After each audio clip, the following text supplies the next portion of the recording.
surpris personne. Les maquisards du Cameroun étaient des Bamileke. Hein. Ce n'est que des Bamileke qui se sont mis face comme ça là, au blanc.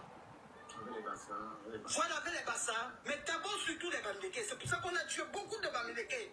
Donc il faut d'abord vous rappeler ça. Donc nous sommes d'abord reconnus comme des maquisards. Donc ne faites pas vous ressortir le maquisard de Dangou. Parce que sinon on va saccager votre Cameroun. On ne va pas vous dire. Nous on a l'argent pour rapatrier nos enfants en Europe. Hein. On a nos enfants pour se disperser. Hein. C'est vous qui allez manger la peine. Hein. Donc il faut apprendre à dire à nos frères là la vérité. Vous comprenez? Ce n'est pas con. On n'est plus là en train de chatouiller. Donc on ne caresse plus les mots avant de dire comme il le faut. Il faut dire les mots comme il se doit et comme il le faut. Il faut leur dire que vous n'avez rien dans la poche et nous on en a. Alors, nous arrivons donc au Cameroun à présent, où le tribalisme fait son grand retour.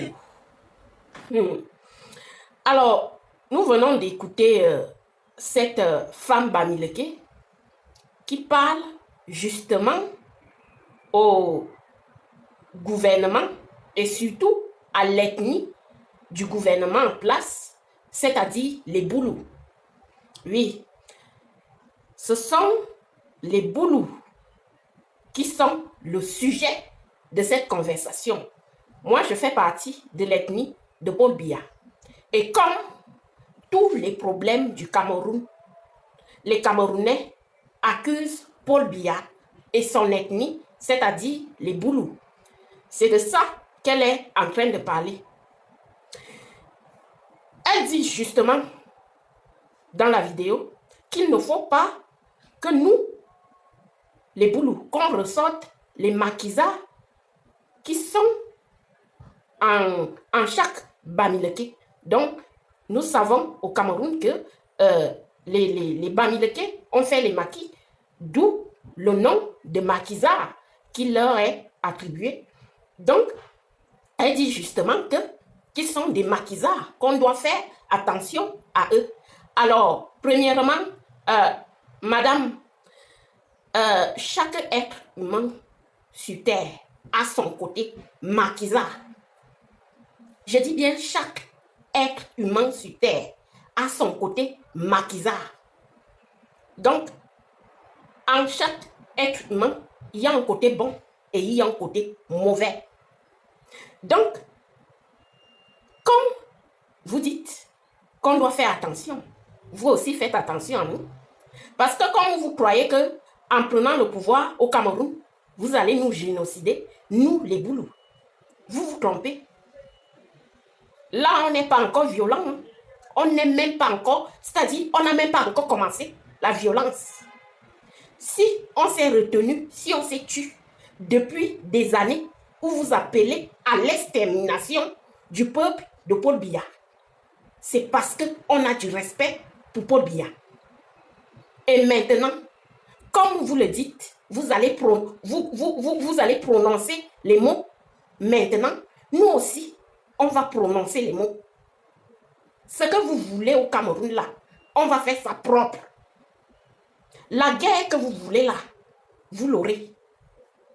Parce que souvent, lorsque les gens ne vous répondent pas, vous confondez entre respect, gentillesse et peur.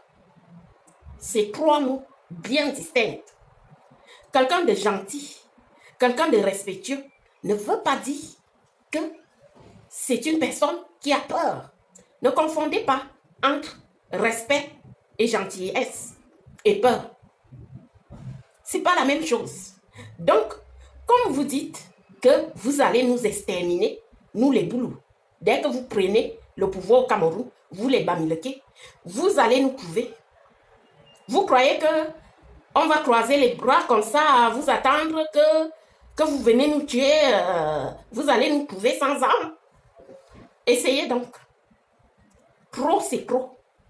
Ça fait des semaines que j'entends ces lives sur TikTok où les Bamileke sont en train de menacer les Boulous. Parce que Paul Biya, c'est un Boulou. Et comme Paul Biya a fait plus de 40 ans au pouvoir, ils veulent prendre le pouvoir après Paul Biya. Déjà, laissez-moi vous dire que la politique, ce n'est pas ça. Si vous pensez faire de la politique, en utilisant cette violence, vous ne faites pas de la politique. Donc, si vous voulez ce qui serait mieux pour vous, restez dans le commerce. La politique, ce n'est pas d'aller jeter la farine sur quelqu'un, sur des autorités. Non, ce n'est pas ça la politique. Vous êtes même à côté de la plaque.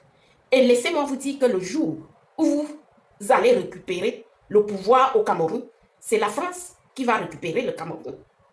Parce que vous ne pouvez pas faire le poids devant la France-Afrique. Il faut que je vous dise ça clairement. Vous ne pouvez pas faire le poids devant la France-Afrique. Moi, je connais les gens de la France-Afrique. Je sais ce qu'ils ont à l'intérieur de leur cerveau. Si vous prenez le pouvoir au Cameroun, si Maurice Kamto prend le pouvoir au Cameroun, c'est la France qui va récupérer le Cameroun. Et là, vous allez confirmer le code. La politique, c'est d'abord de l'intellect. Et vous êtes primitif. Vous réagissez comme des animaux à chaque fois. Vous êtes obligé d'utiliser la violence pour convaincre. Vous n'arrivez pas à convaincre les gens avec ça.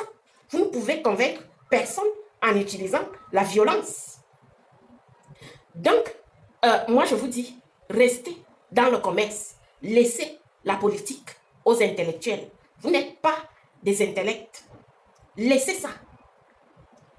Donc, et vous dites que vous êtes riche. La dame l'a répété, qui sont riches. Moi, je ne connais pas des riches qui répètent nous sommes riches, on a le pouvoir de l'argent. L'argent parle. Le vrai riche ne parle pas d'argent. Si vous voulez donc que je vous explique, le vrai riche, les riches, quand on dit riche là, ils ne parlent pas d'argent. Donc vous êtes des riches de pacotilles, de rêves, de fantasmes, de chimères. Vous n'êtes pas des vrais riches. Le riche ne dit pas que je suis riche. Le vrai riche. Donc, vous allez envoyer vos enfants, comme vous expliquez, vous allez envoyer vos enfants ailleurs et vous allez génocider les Boulous qui sont sur place au Cameroun. Allez-y. Déjà, allez arracher le pouvoir à étudier. Qu'on voit. Octobre ne va pas tarder. On va voir. Trop, c'est trop. Quand les gens ne veulent pas vous répondre, c'est pas parce qu'ils ont peur.